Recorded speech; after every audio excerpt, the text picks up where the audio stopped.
Hello, everybody, and welcome to the Maximize Your Potential Coaching podcast. If you like what we do, please share this podcast or rate us on your favorite podcast provider and check out our YouTube channel. Good morning, Chris. So today we have Chris Pritchard, international bike racer, personality extraordinaire, an all-round top bloke. Oh, thanks, mate. Chris, just before we start, I've got a few questions. Yes. So just to set this up for the guests, we're going to have a few questions for Chris, and then we're going to pick a topic that he wants some emotional coaching on. So we're going to have some fun today. Oof, that sounds deep. And so just before we start, Chris, could you give our listeners a quick rundown on your cycling career? Well, I say a lot of people know it, but there isn't. Oh, if you're in the cycling world, you might have heard the story. But I used to race motorcycles through my teenage years. Ran out of money doing that, and really needed my competitive fix. And the only way I could do that was to go down the cycling route. I was using cycling as a bit of a training tool. Went down that route. Did really well in a couple of local races, ended up somehow going on the velodrome in Manchester and realised, I had a bit of a hand for sprinting, and it kind of just developed from there. I was lucky enough to go on the GB squad literally after 3 or 4 months of training. They took me on and allowed me to train with them for a while, and it looked really positive. It looked like that they were really interested in taking me on, and I guess at some point, this is going to come back up in the conversation we'll speak about later. So I'll keep it short now. They trained me for 6 months. I excelled my expectations, their expectations, but then got dropped from there. And then spent the next 4 or 5 years trying to pursue my own career within cycling, trying to fund myself, trying to go to Commonwealth Games. And I managed to go to 2 in 2010 and 2014, but never really achieved what I wanted and what I felt I was capable of doing, just due to lack of funding and lack of probably self-assurance, self-belief as well. So then, retired from that and got into presenting, still around cycling, still cycling a lot and still love cycling. Awesome. So, I had a bunch of questions and you kind of neatly tied all those up or teed them up for me. So Perfect. The first thing was, how exactly did you get into going on the track? I'm trying to remember the guy that I thought introduced you.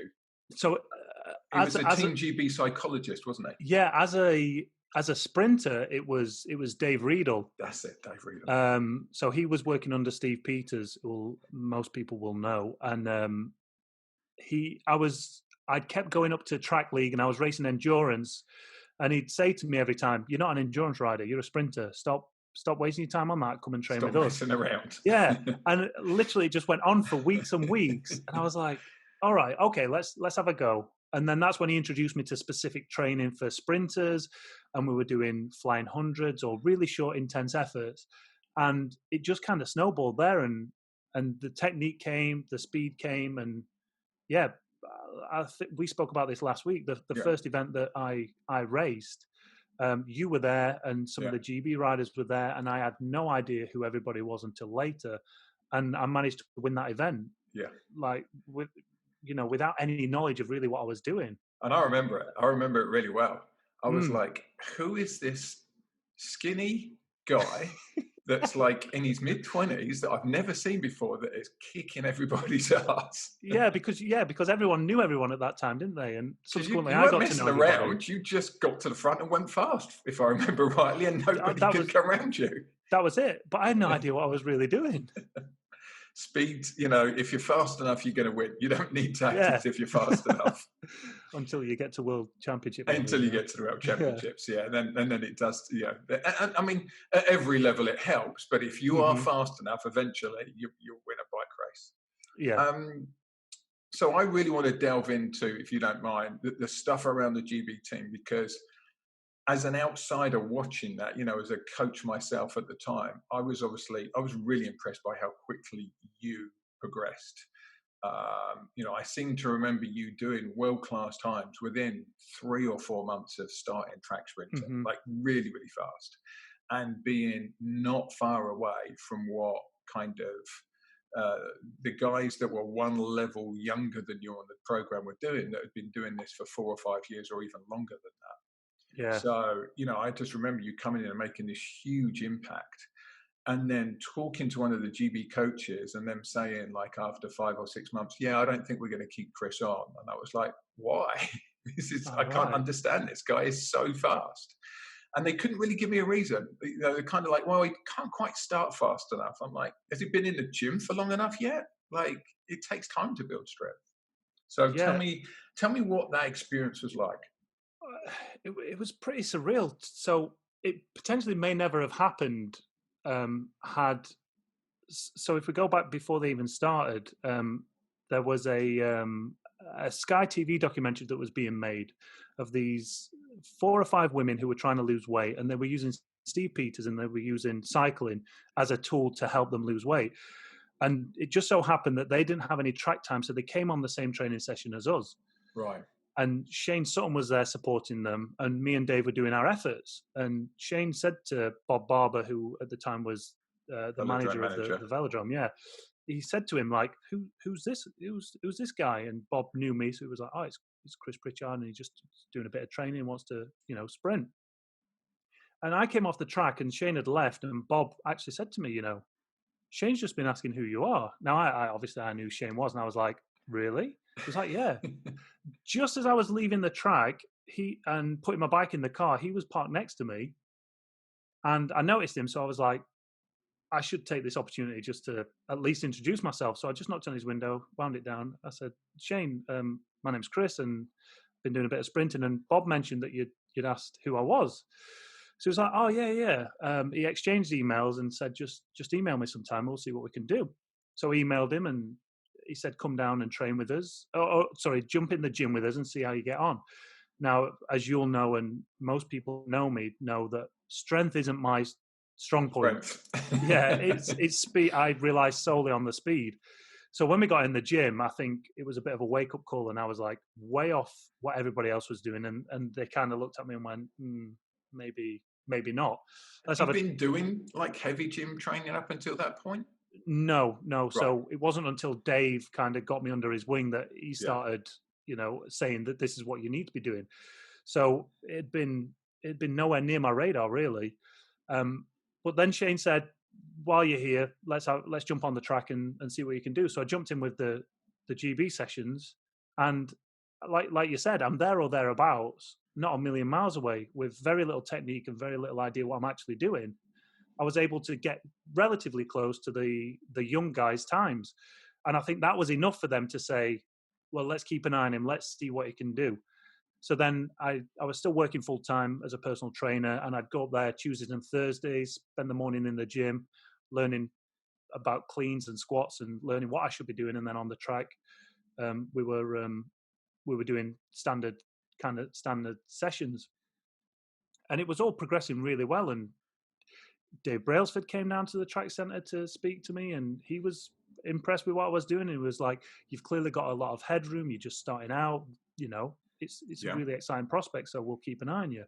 And then as we got closer to nationals, they started saying, we need to concentrate on the team now. We need to concentrate on the guys that are getting paid for this. So you'll have to stop coming in Tuesdays. And then eventually it came to the point where we'll just send you your program. Just keep doing your program, but go and do it back on the public sessions.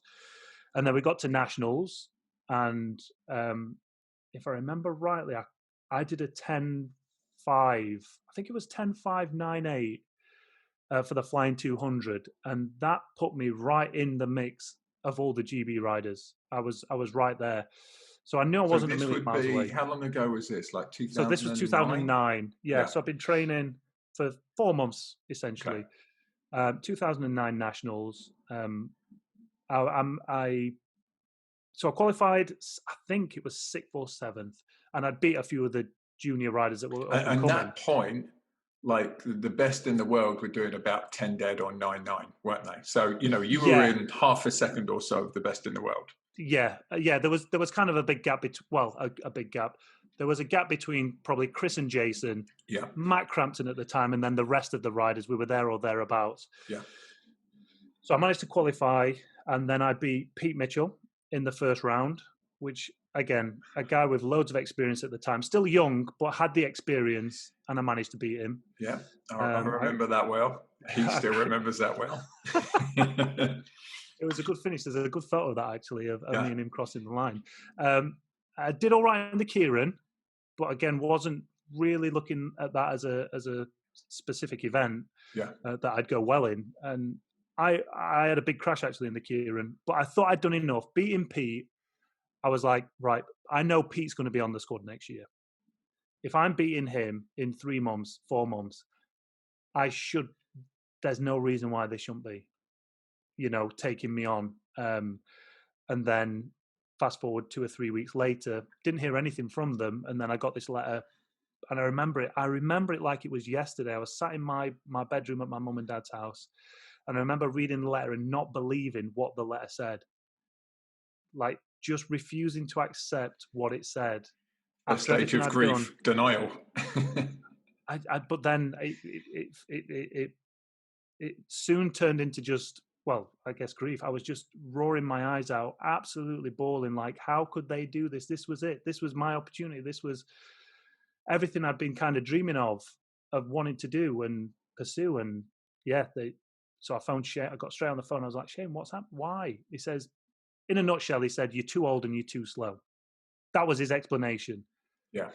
And I was like, well, how can you say that when I'm doing these times and we've barely even scratched the surface? And there was definitely weaknesses there, but instead of trying to polish them out and strengthen those weaknesses, it was literally just off you go, on to the next one. And if you look at, do you remember Jason Quealy? Do you know that name? Yeah, of course, yeah. So if you look at Jason Quealy, he was actually very similar to you. So he was a water polo player who then did time trials, and somebody at the time trials said, you're a pretty big lad, why don't you go and give the track a go? Went and did an open session at the track and did something like an 11.4 or 11.5 on a higher bike, and everyone was like, oh, this guy's pretty quick then.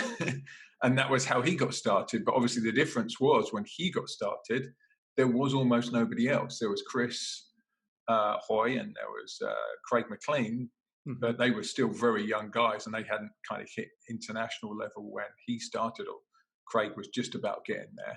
So they needed him. They had to make it work with him because they didn't have a team sprint without him. Whereas obviously when you were there was still another bunch of guys in the mix with you, unfortunately. Yeah. So I got kicked. I think Pete stayed. Christian went and Steve went and a couple of others went who I'd beaten. So I just presumed I was literally the last name that just didn't make it. There was, like you say, there was a good solid squad there to take the pick from. Had it been a year earlier or a year later, things might have been a little bit different. Yeah. I think, as an outside observer, I really felt for you. I felt you needed longer. I didn't think it was long enough to really judge what you were capable of doing. And the other thing I was a little bit surprised about looking at you physically, that nobody ever looked at you for the team pursuit. I think maybe because the event was slightly different then to what it is now. Because I think now you'd look at somebody like you and go, okay, maybe he doesn't have the sheer physicality to do a world-class team sprint and get on the 17.0. Don't know because you hadn't done enough gym at the right level, but maybe. But certainly you were fast enough to go into a team pursuit and at least try and see if you could get the repeatability needed to do a decent team pursuit. Yeah, I think you're right. Certainly fast enough. Because what I had above everybody else was probably a little more endurance. Yeah. Because I'd come from a crit background, a road racing background, albeit maybe a year of it, it was still, a lot more than what the other boys had. And I didn't have that pure muscle mass. So I could have probably transitioned into that a bit easier. But again, you look at the squad that they had at the time and it's pretty hard to break in. Exactly, yeah. Yeah, especially when you're not in. What you find with that system at British Cycling is if you're not in there and if your face doesn't fit, unfortunately, I remember one of the guys who got kicked probably the previous year, he said, if your face doesn't fit, then you won't get a chance. Yeah. And I think having watched it evolve, I think they're more open now to people coming into different routes. So, Definitely. like, two riders I coached, Helen and Ryan, they were the first two riders to get onto the program after they'd set up the pathway, the talent team, the ODP, the academy. They were the first two riders to get on that didn't go through that. Hmm. That had kind of missed out on selection there and then got selection later on. So I think they started to realize that although they had this great, young development pathway, there were still people that could come into the mix later on that had something to offer. Yeah, definitely. Yeah, yeah. I think And, you're and right with in that. some ways, I mean, you're almost a little bit like, what's the rugby guy? His name's escaping me at the moment, who went like 9-9 after doing it for about 6 months. Oh, Massive dude. Alex, Alex Alex Spratt. Scrap. Yeah. Yeah.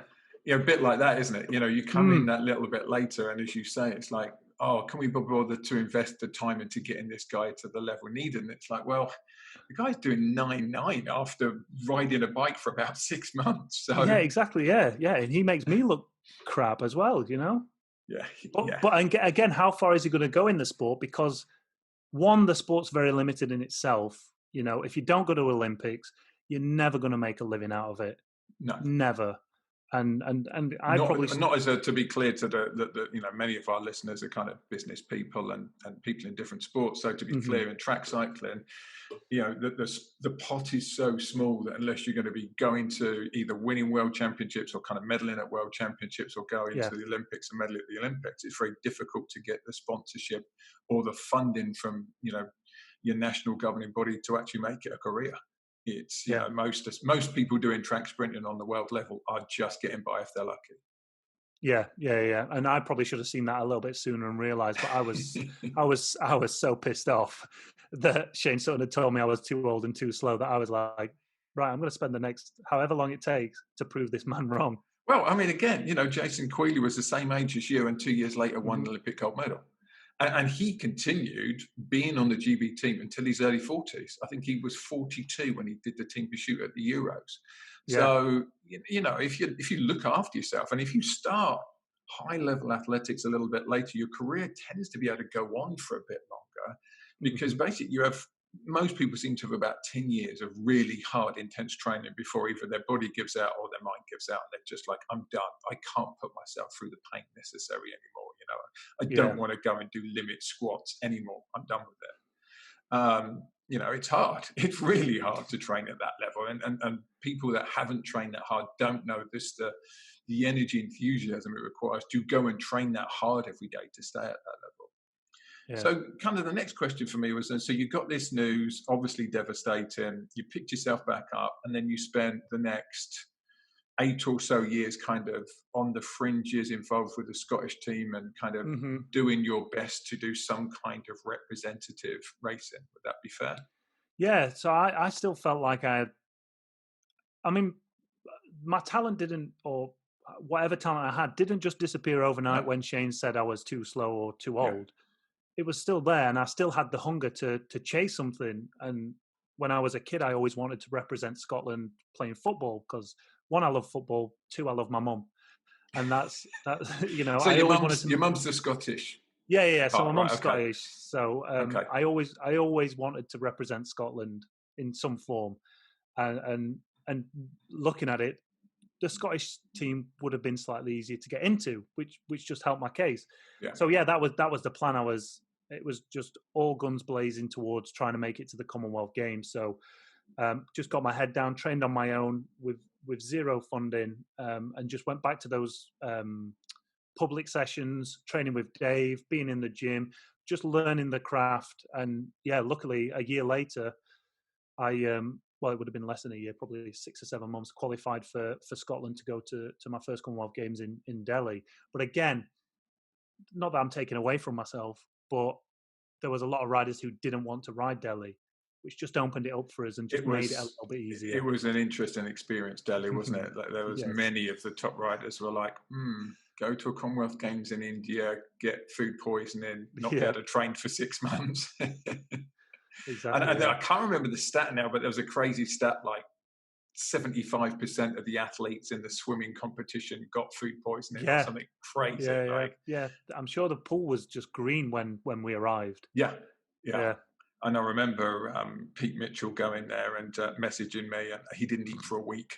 He got Yeah. whatever it was, gastroenteritis, like day one, and didn't eat for a week, and kind of raced at the end of that week, and he hadn't been able to eat anything more than an energy gel for a week. Yeah. It was pretty. I mean, it was a great experience to represent your country, but it was also a bit of a grim experience when you compare it to 2014. Yeah. So yeah. what was this? Let's move on then. So you kept yourself going. You kind of managing to survive. Not And really. right. So tell me about that then. Not really. So again, after coming back from the Commonwealth Games, I thought maybe I've done enough to get back on the squad, or maybe I've done enough to warrant some sort of funding somewhere. So that continual thought was always, have I done enough? So you're kind of going against this, am I worthy enough? Am I worthy enough? All the time, will my next performance be enough? When probably in reality, they'd made that decision and they weren't looking to go back on that decision. Yeah, potentially. Just prior to going out to Delhi, actually, we had the nationals again. Yeah. And it was that nationals where I got my first national medal in the Keirin. I ended up finishing third. So that again, I remember you did a really good ride.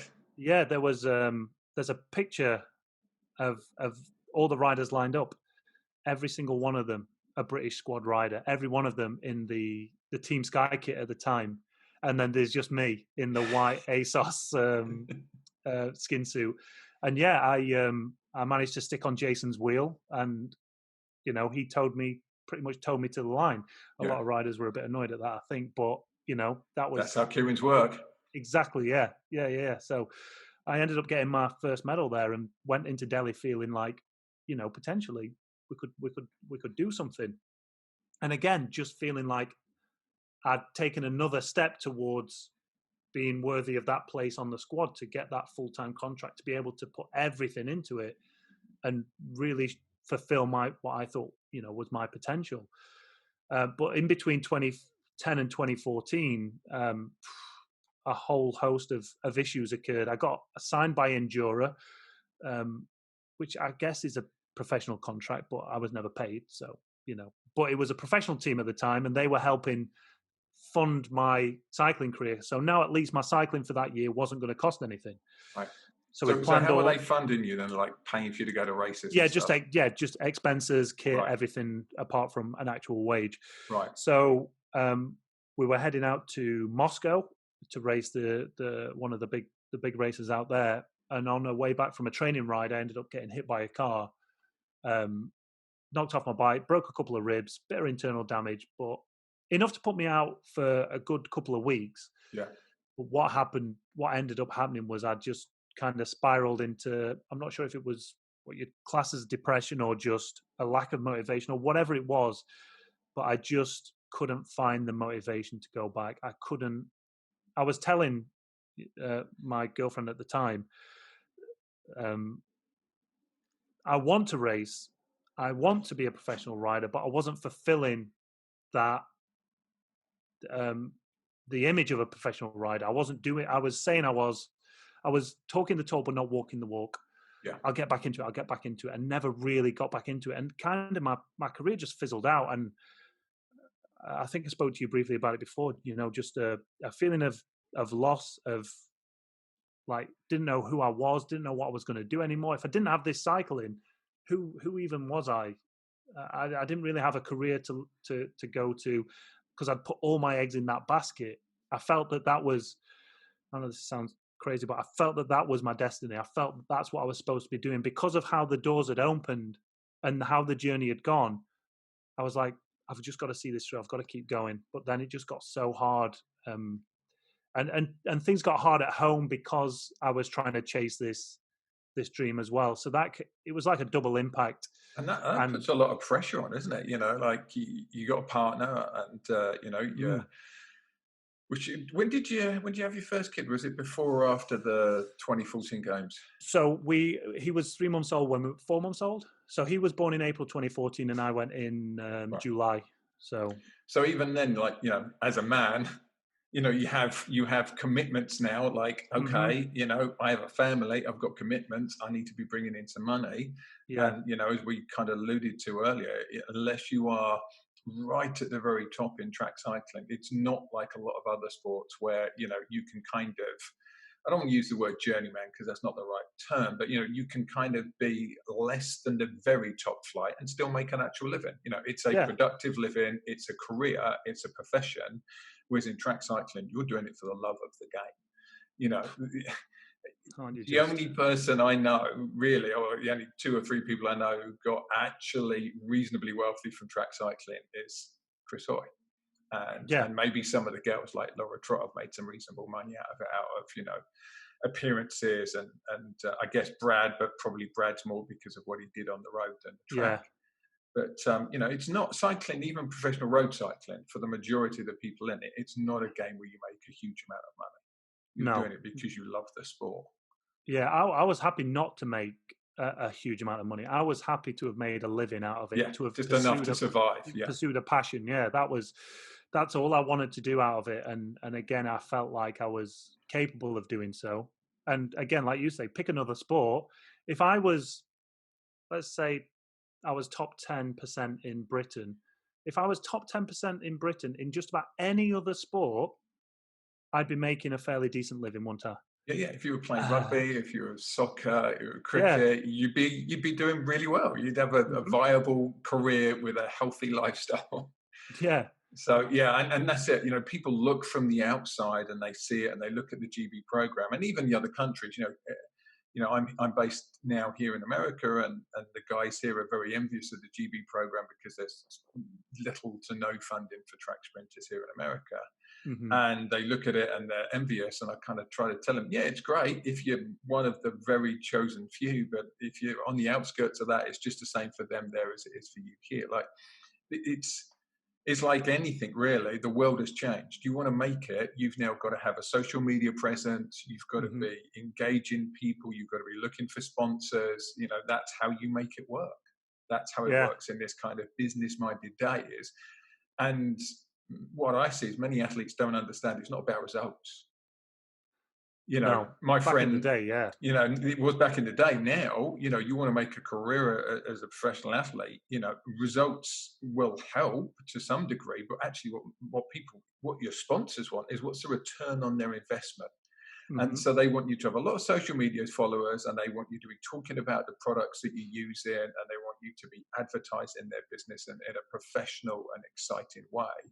And whether you win or not, in some ways, almost doesn't matter if you have a decent social media presence and people like you. You know, my friend here, Nate Koch, I'm sure you know Nate, you know, was not the fastest sprinter, yet, you know, had a reasonable career here in America by being a personality, by keeping people entertained, knowing what the crowd wanted to see, got invited to 6-day races because he was fun to watch, and he would, you know, G the crowd up, and people were excited about him racing. It didn't matter how fast he was. Yeah. Nowadays that's the case, but back in our day, that wasn't the case at all. It was speed. And you didn't have, you know, the social media wasn't as big as it was then. You know, you're talking 10 years ago. I mean, that was, the iPhone had only just been invented. You know, it's crazy how quickly things have changed. And now, I mean, you know, let's touch on this now. So what was the final point in the cycling career? What made you kind of decide, okay, banging my head against the wall, that's it, it's enough. I've done enough of it now. Do you know what, Lee? I don't even know if I've finished with it. Like, I know I'm not. I know I'm not going to make a career out of it, but I don't. How old are you now, when Chris? you kind of feel like there's still unfinished business, you know? Yeah. How old are you now? 37. Okay. So there's still a few years. That's what I keep telling myself. But I know that I'm never going to make a career out of it. It's probably after the Commonwealth Games in Glasgow. Took a really long, hard look and thought, if I'm going to do anything, now is the opportunity. Now is the time. We've just had a home Commonwealth Games. Yeah. A few people, you know who I am now. I've got a decent, like a sales pitch to take to companies to say, these are the games. This is what I did. Give me some more money for a year or two to see how well I can go and to see what I can do. But again, that wasn't the case, and it was probably a few months afterwards that I was like, all right, I'm done. I really need to find a normal job, a normal career, and just You're not live a a normal normal life. person. Thanks, mate. But you're Well, not. that's You know, some of us or some people, I'm not one of them, can do the 9 to 5 job and find complete purpose in it, mhm. or not find purpose in it, but just justify it because that's the easier path for them, whatever the choice is. You're not one of those people. Absolutely not. I don't feel like one of those people. I've tried it before in the past, and yeah, it just, I don't know. Yeah, I don't know. I don't know why I can't. I feel like I've got so much more to do, see, be, um, to kind of give, that I feel it'd be a waste of me to go and sit in an office and type away entering numbers. Now, if someone, like you said, if someone wants to do that and they find purpose in it, then that I'm all for that. I love that. But for me personally, that's not the route I want to take. Yeah. I want to be, I want to do me. What I sense from you is you like to make an impact as well. Like you want people to know you're there, and you want people to know. You want, there's something that you want to either create some kind of change or something, or there's this urge to be part of it. Yeah, definitely. I feel on one hand, my mum and dad have ground me so much that I feel that I know my place in the world, and I like to think I'm pretty humble with it. But also, there's this other side of me that is, you know, I like the attention. I like being out there. I like being positive. I like you say, making Don't be change afraid to in. share it. It's okay. You can lean into wanting attention. But it's so hard to say that, because especially in this day and age, because it feels like it's coming from a place where I solely want attention. And I had this conversation actually over the weekend. Um, I said, someone said, "Do you want to be famous?" And I said, well, yeah, I do, but I don't want to be famous for the sake of being famous. I want to bring something that people want. I want to entertain people. I want people to. I want fame as a byproduct of bringing something to the world, if Yeah, that makes sense. yeah. Um, and nowadays, it feels like you just want to be famous for the easy life, for the sake of being famous, so you can put out Instagram posts. Whereas I want to be out there, and I want people to know who I am because I do a good job, or I bring something to them, whether that's escapism or fun or whatever it might be. It's I'm constantly fascinated by how quickly the world has changed. We're of an age group that we know the pre-mobile phone era, and we know the pre-internet connected mobile phone era, Mm-hmm. which made even a bigger difference. And what people were famous for 20 years ago, 30 years ago, 40, 50 years ago, compared to what people are famous for now, and then how it turns people into role models that should not be role models, Mm-hmm. and don't want to be role models, but are thrust into it. Looking at, let's just take the recent one with cyclists that are now having to backtrack from social media posts or apologize for social media posts because they've suddenly realized that a professional career as a cyclist means that everything you do is judged. And whenever I see these posts on social media, and the company is posting, hey, so and so is apologizing for this tweet or for liking this or whatever, and then you always get these people underneath it going, well, this is ridiculous. They should be able to do whatever they like, and they don't understand that once you're now a professional, you are Mm-hmm. representing the team and you're representing the sponsors, and the sponsors and the team have an image of how they want to be represented, and you Yeah, have to fit in with that. And sure, you can have your own private thoughts, and you can think and do whatever you want in your own circle, but anything that you do that is publicly accessed, there's going to be a judgment on it, and it's gonna make the difference as to whether you keep that contract or not. People kind of go, well, it's their right to have free speech, and it's like, no, they've signed a contract, and part of that contract will talk about your presence on social media. yeah, So, there's this world now where we have to, if you're going to enter into that kind of level, unless you're doing it more like you're doing it, which is like, right, I'm creating my own content. I am in yeah. charge of what I do, and therefore I can do it how I like. Like Tim Ferriss isn't beholden to his sponsors. Mm-hmm. Now, he needs to think about what he's going to do and how that might impact who wants to sponsor him. And that's a business decision, but he's not beholden to them by the fact that he can get sacked by the sponsors. It's just going to affect his income. But if you're a professional athlete, you can get sacked by your sponsors. That's how it works. It's tough though when you think, like a young person who back in the day had 10 followers and they were all friends Yeah. and they all thought the same thing. So they tweet out something and not even think of what kind of an impact it would have. Yeah. And I think that's pretty unfair. Like, a company, if they're signing a big name, that they should take that time to just have somebody go back through the tweets and just say, we don't agree with this, and that's going to make our image look bad. Do you, one, still agree with it? And if you don't, can you take it down? Yeah. I think it's highly unfair that well, I guess it depends on the context of what people are saying, but if someone makes a stupid tweet 10 years ago, I don't think they should be beholden on that 10 years later when they have evolved and changed as a person, and they lose their job and potentially career from a silly tweet that they never thought about 10 years ago. I agree. And I think, that's nicely circles back to what we were talking about, before we started the podcast, about how we grow.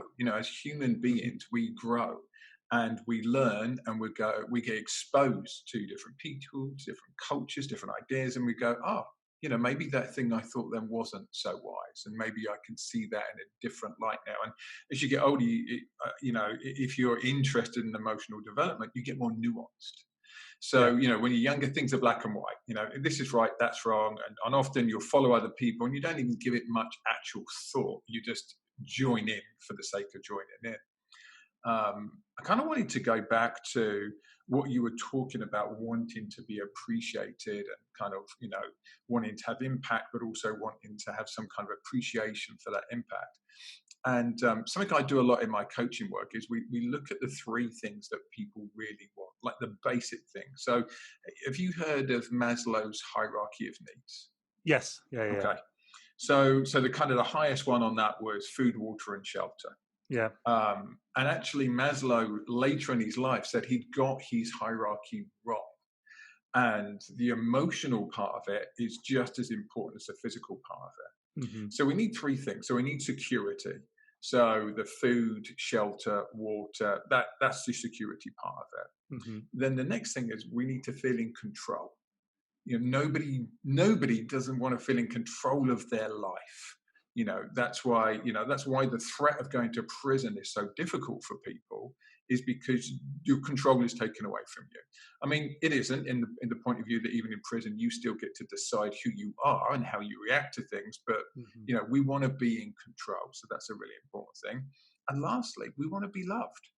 Like, everybody wants to be loved in some way or other, liked, appreciated, noticed.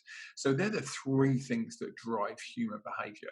And if you're ever struggling to understand how somebody's behaving, just think, is one of those things being threatened in some way? Because if it is, now you can understand why they're behaving that way. So it's really that simple. So let's delve into the emotional side of it now a little bit more. Take a deep breath, Chris. Hey, as you've said those things, like cogs have just dropped into place. I'm like, all right, yeah, a lot of stuff that's going on makes sense. And I just want to reflect. So, what I've heard you say is you had this great opportunity that came around almost by fluke. Like it just so happened that Shane Sutton was at a training session that you were at, just at a time that you also met a guy that happened to be a reasonable sprint coach in Dave Riedel in part of the program. So you were getting some reasonable basic coaching to allow you to show your talent. And then suddenly here's the guy that's in charge of the program that's actually just at a session by chance watching you do it. And for those that don't know, just because the GB program is based at Manchester doesn't mean the coaches are watching every training session. Like, they have no interest in the normal training sessions going on. They don't come and watch those. So that's actually quite a rare occurrence in itself. Then you get this opportunity, then it gets taken away from you. I'm curious to kind of delve into, like, how did that feel? Like, how did you cope with that feeling at that time? I'll be honest, I don't know if I've even still coped with it. I don't think I've ever got over it. Right. I think my whole journey of cycling past that was one of um, blindly just going against what someone told me I couldn't do. I honestly do, there's been moments throughout when I'll just stop and I'll really struggle with it, and I'll think, still even to this day, like, it could have been so different. Why did that happen that way? Now, I think I'm old enough now and intelligent enough to realize that it was what it was, right? And other opportunities have come from it that I would have never experienced had I not had it go that way. So, on one hand, God, I wish it was different. It could have been so much different and so much better. But on the other hand, the opportunities that have come out of it, the things that I've done, the people I've met, I would never have done had it been that way. But back in 2010, 2009, 10, 2009 when it happened, like I said back at the start, I remember getting the letter, and I remember seeing it, and I couldn't cope. I didn't know what to do, because I put all those eggs in that basket. I'd gone into, I was so adamant that I was going to get it, that I'd gone into work as a personal trainer, and at Fitness First, you'd have to pay a rent as a personal trainer. The rent is set worldwide. You cannot adjust it. You cannot change it. But I went in and I said, this is what I'm doing. This is what I want to try and do. So is there any leeway? And the manager was a big cycling fan, and she said, I will reduce your rent by 50%. Like, unbelievable. But I was so adamant that I was going to get it. I said, that's not good enough. I don't care. I'm going.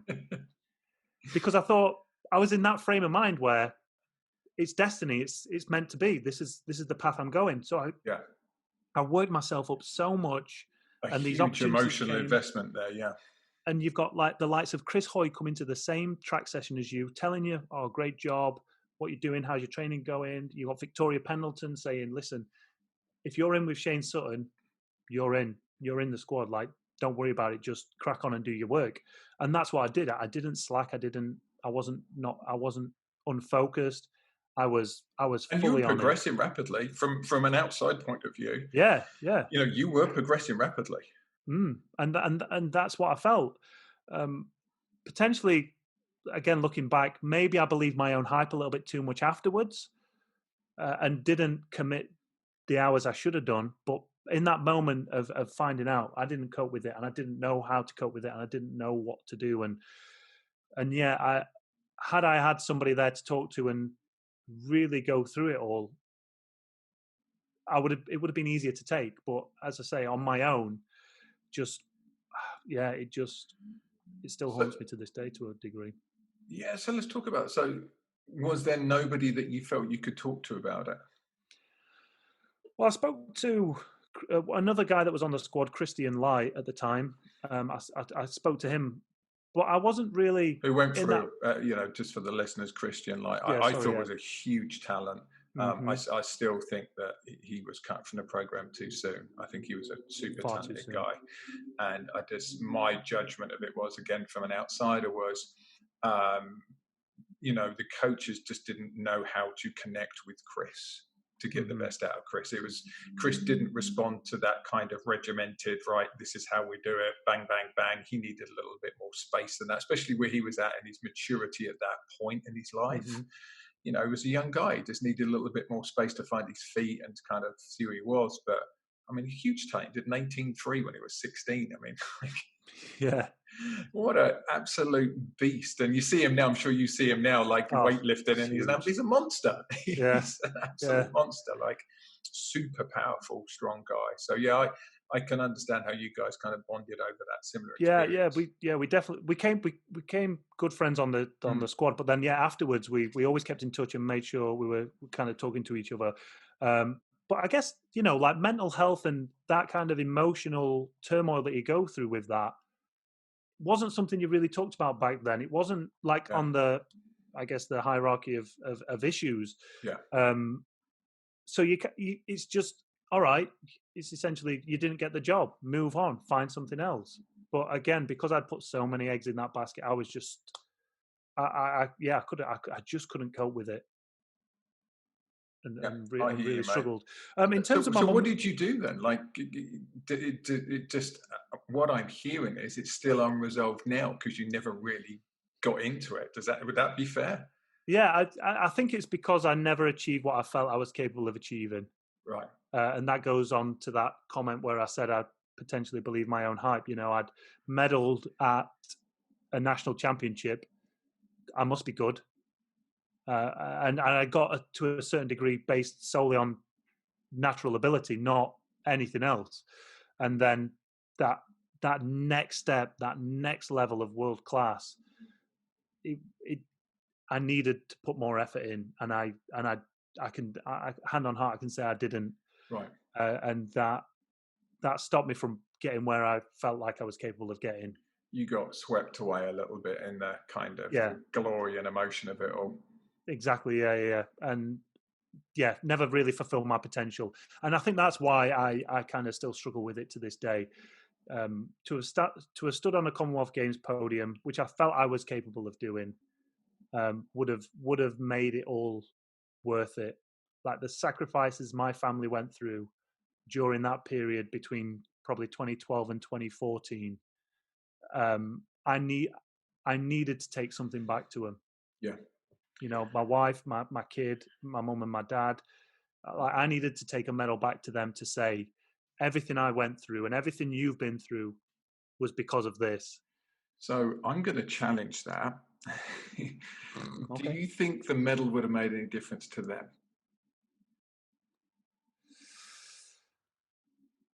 No, I don't. That would be my judgment too. But it would have made it was a tangible item. Yeah. Do you know what I mean? Like fourth place is nothing. It's still a great result for someone who was not funded and riding against the world's best. Yeah. But it wasn't a medal. There wasn't that moment in time where you stood on a podium, Yeah. the camera was on you, Everything and got recognised. exactly. Yeah. So I'm going to offer you something here. A medal? No, not a medal. if I may, I'm going to ask your permission. I want to offer you some feedback here, if that's okay. Yeah, of course you can. Yeah, Yeah. go for it. So I think you kind of skirting around it, or you're hitting it earlier with the reframing of it. So I think to help you move forward, my judgment is that if you can reframe the experience that you had, and instead of looking at it like an experience of loss, because that's what I'm judging here is this experience of I had this opportunity and I didn't make the most of it, and I didn't get that tangible thing. Instead, reframe it and look at what you did get from it. There are 1,000 other people that wanted to be in the position that you've been in. You know, the Commonwealth Games is the second biggest sporting event for track cyclists in the world. Yeah. In the world, and you went to 2 of them to represent your country. You know, that's pretty special in itself. If you recognise that and you go, "Hey, I was 25 years old. I got seen at a public training session. This wasn't some talent search. This wasn't some program where I was being evaluated. I just got noticed by the GB coach at a training session by luck. And you, with your own hard work, perseverance, and talent, turned that into 2 appearances at Commonwealth Games for your country." You know, there are many, many people that don't get to represent their country that want to. You know, for those listening, I've been a cycling coach for 15 years, working at the elite level. I have coached hundreds of people.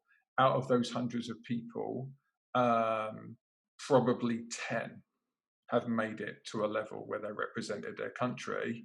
And I'm a really good coach and I'm really good at finding talent. So that's, that's higher odds than most people have come across as coaches. And still that's probably 5% of the people I've worked with have ever gone onto it. And most of that's been age related as well, not even the elite level, the Olympic level. You know, I worked with 3 athletes that have gone to an Olympics, well, 1 that's gone to Olympics and 2 that went to Paralympics. It's incredibly rare to get to that level. To get to that level in itself is something that is to be hugely admired, number one. Mm. And then number two, I kind of like, what, my question for you now is like, what is going to be your purpose moving forward? What can you take from this, from your experiences, and where does it go moving forward? What do you want your life to look like? Ah, man. Uh, that's I'm not messing around, Chris. Big a really questions. good question. I'm trying to think of how long it's acceptable to sit here in silence for your listeners while I have a think about that. Wow. I mean, I feel like although cycling has been part of my life for so long, I don't feel like my life is always going to revolve around cycling. I don't really want it to. Like at the minute, I'm training for the fun of it, and it has been such good therapy. Like I've been through some some shit, if you don't mind me saying, over the past couple of months, and being out on the bike has allowed me to process that, has allowed me to take the time to think and make me realize how I'm capable of kind of processing thoughts and feelings nowadays as I was to back in the day. There was something I was going to touch on there, which I forgot about. So just going back while I carry on thinking about this, to your first point of reframing, it's not past me what I achieved, and I don't take any of it for granted. Yeah. Like I know that I was so lucky to have gone through all that. But as a competitive person, I guess I find it hard to ever accept that what I did was good because I never walked home with that medal. And there are moments when I do think that nowadays. I can look back and think I experienced something that only a handful of people in the world will ever experience. And I did something pretty special. But it's so hard for me to say that and admit that because I still don't have a medal to kind of I really hear justify that, it, mate. I really hear that. That is that tangible thing, whereas experiences aren't quite as tangible yet. They're just as meaningful. I'm going to give you a little bit of coaching around language use. So you use the word "but" quite a lot. And what that does when we use the word "but" is it tends to negate what we've said before it. So if you think about somebody saying to you, "I'm sorry, but," and there's now going to be this big defensiveness. And if you listen to what you're saying, you're like, "Oh, I had these amazing experiences, but," and you're kind of negating those. So my encouragement would be when you talk about this to yourself internally and to other people, you say, "I had these amazing experiences, and I wish I'd also achieved this tangible thing," because then you can have both. You can have amazing experiences and also feel like there could have been more. And especially us men, we're so goal driven. Like it has to be about, I've won something, I've achieved something. There's this thing I can hold on to, this medal I can put in my hand and say, I did this. This is me. I did this. Here's this medal. Here's this picture of me on the podium. Yeah, my judgment is as you get older and you look back, the things that you will remember more is the friendships you made, the experiences that you had with people. Like thinking about the stupid stuff that just happened in training sessions and the fun you had. And usually as athletes get older, the thing they miss the most is the camaraderie that they had, not so much the actual medals and events. I'm speaking even myself, I until my wife put up, she framed 2 of my national championships jerseys for me. There's nothing in my house that lets you know that I'm a competitive athlete. I don't have medals anywhere. That kind of part of it never really appealed to me. It was more about for me, the personal challenge of like, am I the best version of myself I can be? So we've given you a little bit of time here. Let's go back to this question of like, what does life look like moving forwards? And you don't have to answer that now. That's a big question, but to think about what it could look like, what can you take from the experiences you've had, and then, what do you still need to learn? Well, I definitely think I'm not going to put all my eggs in one basket. I've kind of almost tried to start letting stuff go in my life, like the old saying, let it go, and if it comes back, it's meant to be. Yes. Just trying not to put as much pressure on that that control element of my life. Like with the training and the racing, I was always in control because doing those times, doing those efforts. I knew what was happening, and I was on it. Whereas now, and the business that I'm in, presenting and within the cycling world, there's less control of what people actually think about that content, and it's almost up to other people to kind of make my content good, I guess. But that's certainly the road I want to go down. I don't know if that's a good road for someone like me to go down and my personality in terms of presenting, but that's where I find my passion now. That's where I find meaning in kind of like a career, and that's where I'd like to take it. But I guess on an emotional level, what I've realized over the past couple of months is that talking is good, and that's what I want to do more of, and let people know that it's all right to talk. Yeah, because I think we spoke about this last week on my podcast that people just hold it in, and I spoke to a friend about the situation I'm going through at the minute, and he couldn't believe, one, I was going through the situation because on the surface you can't tell, and two, that I'm so open and honest about it, and I'm willing to talk about it, and in turn that allowed him to have the freedom to come and open up to me, or open up to whoever he wants to, and actually talk about his issues, and because of that makes him feel better. So potentially he might be able to help out his friend, and it's just a self-fulfilling prophecy, or a circular kind of thing, where more people are opening up, and that's pretty important to me nowadays, because I'm not afraid to talk. There's a funny thing about vulnerability that I'm learning. So have you seen some of the videos that I've been putting on Facebook and Instagram and stuff? Okay. I'm getting a great response to them personally, but not socially. So, I get some likes, but not that many likes, and some people share it, but not many people comment on it. I get way more private messages where people say, "Oh, that really meant something to me. I really appreciate what you said there, and I appreciate your vulnerability."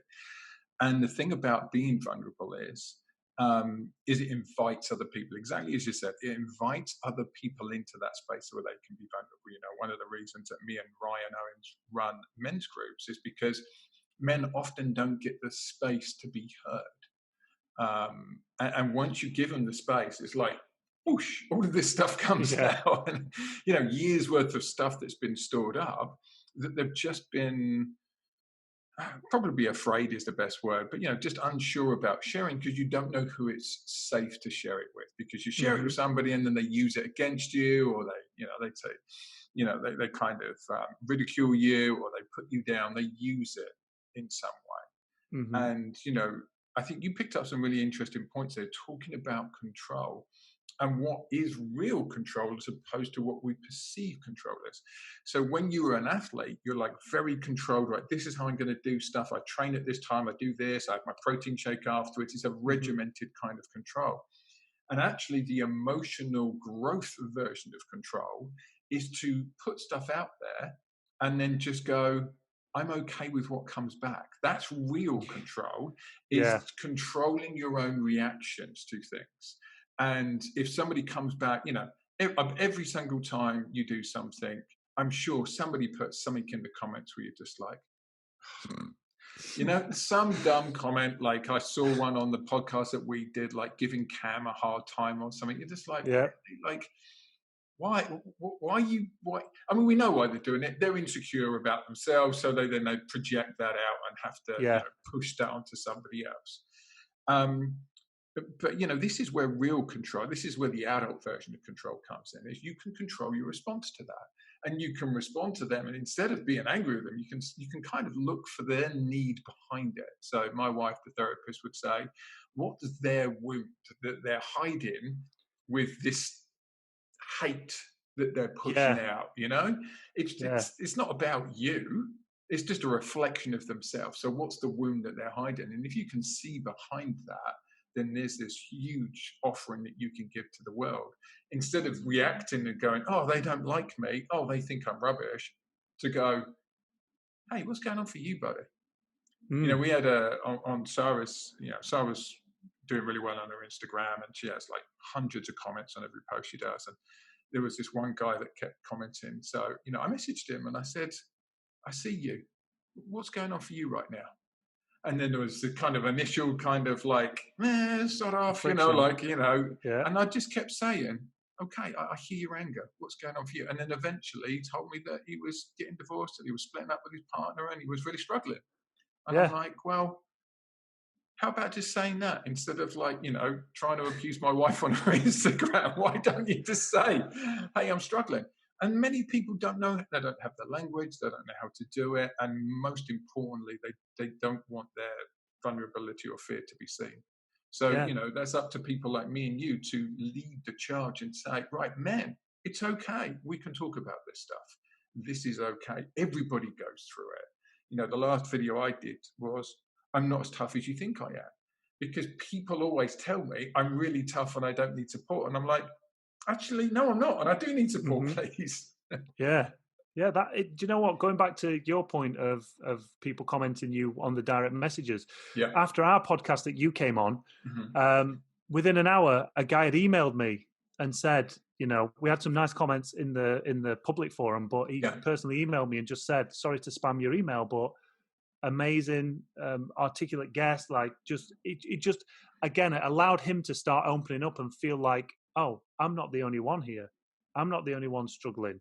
And again, that's probably going to allow him to open up to one of his friends or somebody else and probably get that issue off his chest.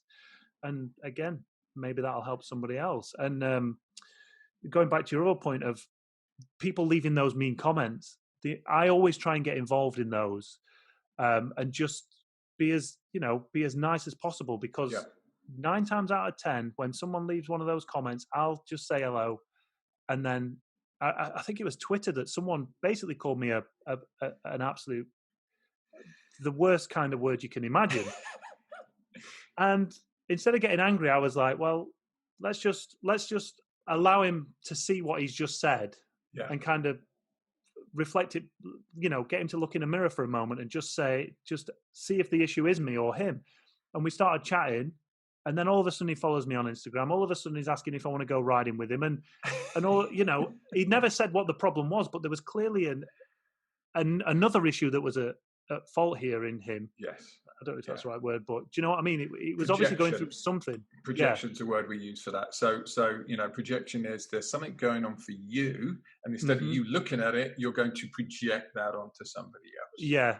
You know, I'm 6'1", 6'2", you know, 200 pounds, 90 kilos. I'm a fairly big man, and people project stuff onto me all the time because of just my physical stance and confidence. Yeah. So, you know, I've had people say, oh, you must be a really mean coach. You speak to my riders and they won't tell that, but people are intimidated by me just because I stand there, I stand tall, and I'm comfortable in my skin. And that's not about me, that's about them and the perception that they have that I might be like, because they've met other people that were big and bullies and were mean to them. So they then project that onto you, or because they're feeling insecure about themselves and they look at you and they're like, kind of, I'm not sure envy is the right word, but they're projecting what they want to be onto you, and then they have an emotional reaction to it. So, you know, what we can do as skillful, emotionally involved guys is I love what you said there, is to see them. Because let's go back to those 3 things that we want, right? We want safety, we want, you know, attention, love, and we want to be in control. Yeah. So these people feel a bit out of control, which is why they're projecting, and they want to be loved, and they're going around it the wrong way. Everybody's gone around it the wrong way. You know, as men, we've all approached women the wrong way and been too desperate, or, you know, like whatever it is, we've all done it wrong, you know. And it's just about getting our own needs met. And if you can be smart enough to look at that person instead of like, you know, who is this a-hole giving me a hard time? You look at it and you go, what's this person need? What are they lacking right now? What do they need? What's causing them to be that aggressive to me? Because they don't know you. You haven't done anything to them. You know, you're just triggering something in them that either they wish they had, or that, you know, they kind of is painful for them. And you're just, as you said about that guy, you're holding this mirror up to them for them to see themselves. And then they're like, oh, I don't like that. I'm going to push that on you instead. Yeah. Yeah, it's crazy. So where can this evolve to then, Chris? You're a smart guy. People like you. I really liked the way me and Ryan came off, and we both said we really liked the way that you steered the podcast. You were good at that. You were good at asking, insightful questions, and you had a really good skill, which some podcast presenters don't, is that you kept your mouth shut when you needed to, and just let us speak rather than interrupting. That can be irritating as a viewer of podcasts. Where are you going to use this? How do you have your impact on the world for you?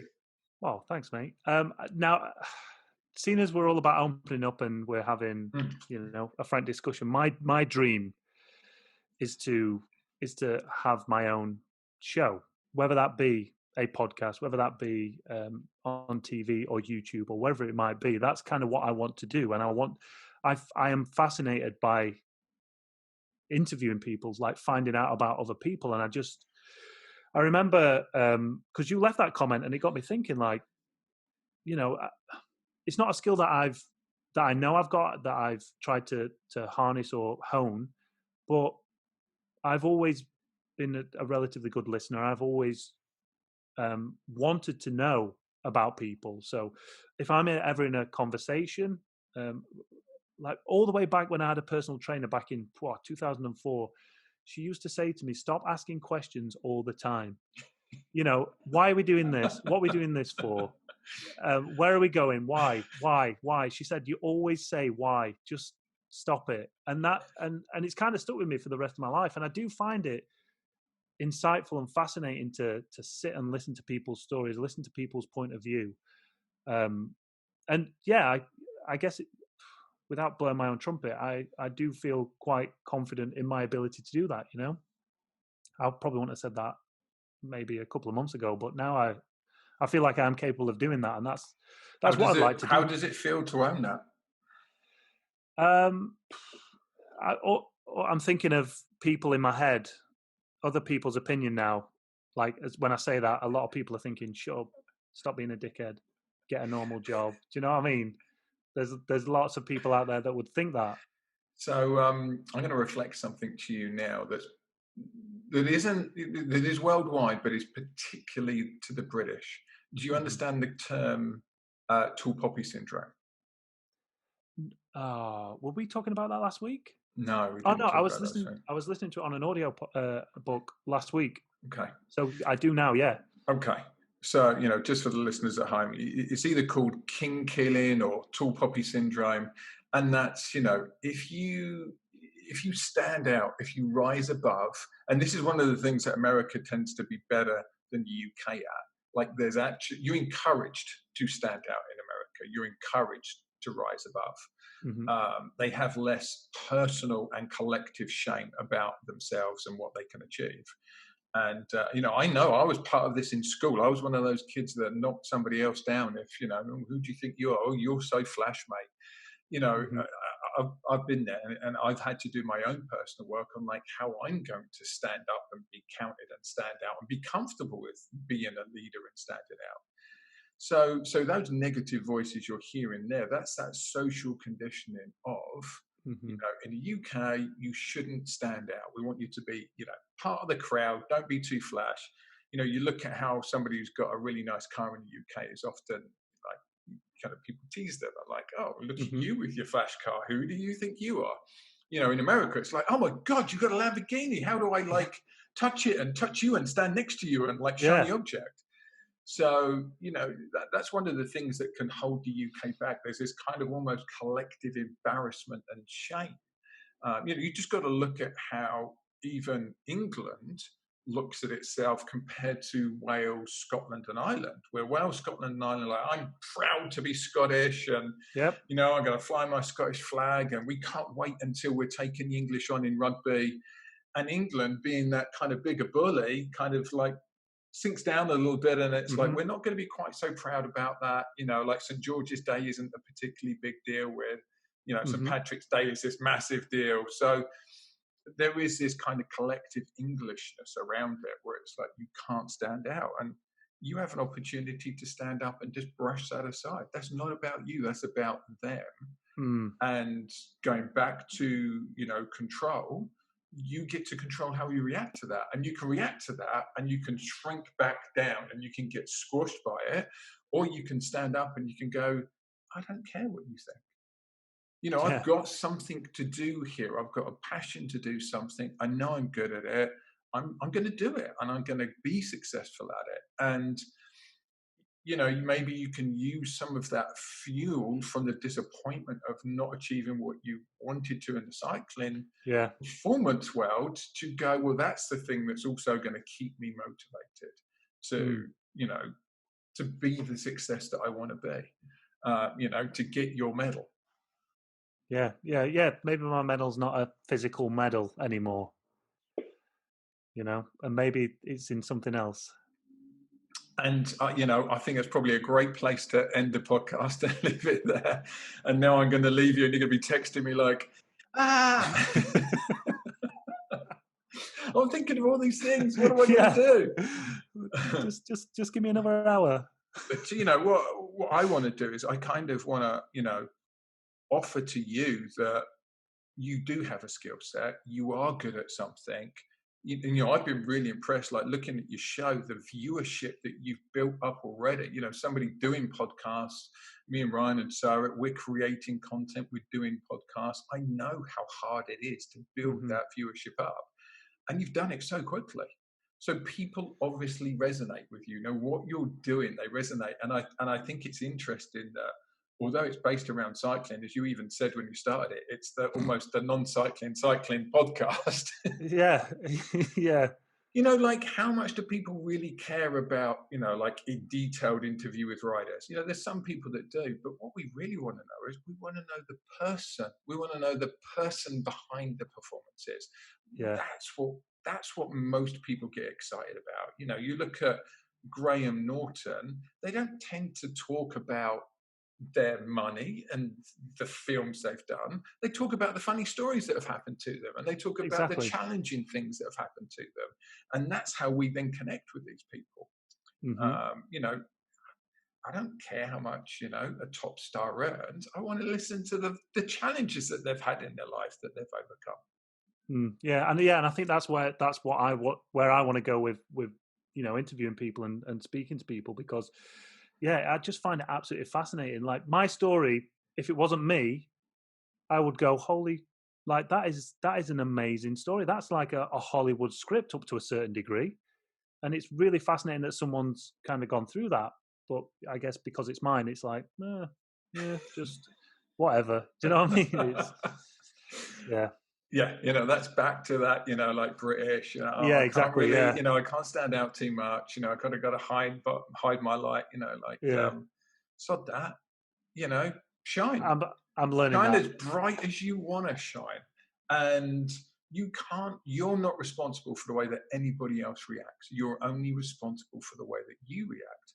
And you get to choose how those people react. And if they're going to react badly, it doesn't matter, because you're going to have a larger percentage of people that are going to react well to what you're doing. And I just want to keep encouraging you. I admire your bravery, like talking about the fact that you had therapy on your show.